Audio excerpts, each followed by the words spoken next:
நல்லா இருக்குப்பா, பார்க்கலாம். லவ் மேரேஜ் படம். விக்ரம் பிரபு எல்லாமே ஃபேமிலி சப்ஜெக்ட் தான். நல்லா இருக்குது. இது எப்படி சொல்றது, ஒரு கல்யாணம் ஆக வேண்டிய வயசை விட்டுட்டு மற்ற வயசுல வந்து பொண்ணு தேடின்னு கொண்டு கஷ்டப்படுங்க. அது ஃபேமிலிக்கு கஷ்டம், அவங்களுக்கு கஷ்டம். அதுக்கப்புறம் இந்த ஜாதகம் அது இதெல்லாம் பார்த்துட்டு ஃபேமிலி சப்போர்ட்டோட வந்து எப்படி ஃபுல்லாக வந்து மேரேஜ் பண்றாங்க அப்படின்றது யதார்த்தமா காமிச்சிக்கிறாங்க. விக்ரம் பிரபு கோ ஆர்டிஸ்ட் எல்லாமே நடிச்சுக்கிறாங்க. விக்ரம் பிரபுவோட தாத்தாவும் வந்து நல்லா நடிச்சுக்கிறாரு, சூப்பரா. பாக்குறதுக்கு கிராமத்து கதாபாத்திரம் மாதிரி ரொம்ப யதார்த்தமா இருக்குது. வேற இந்த படம் எல்லாம் இந்த 2K கிட்ஸுக்கு கனெக்ட் ஆகுமாண்ணே? எல்லாருக்குமே கனெக்ட் ஆகும். ஃபேமிலியா பார்க்கலாமா படம்? தாராளமா, அதான் ஃபேமிலி சப்ஜெக்ட், வில்லேஜ் மூவி, தாராளமா ஃபேமிலியா பார்க்கலாம். எவ்வளவு ரேட்டிங் கொடுப்பீங்க 10க்கு? 10க்கு வந்து 8 கொடுப்பேன். ஃபர்ஸ்ட் ஹாஃப் எப்படி போச்சு?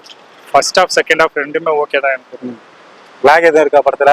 லேக் எதுவும் இல்லை. ஏதோ ஒரு உண்மையான சப்ஜெக்ட் எடுத்து, ஏதோ யாரோட லைஃப்ல உண்மையான ஒரு கதையை எடுத்து போட்டுக்கிற மாதிரி எனக்கு. இந்த படம் வேற எதுவும் படத்தை பார்த்த மாதிரி இருக்கா?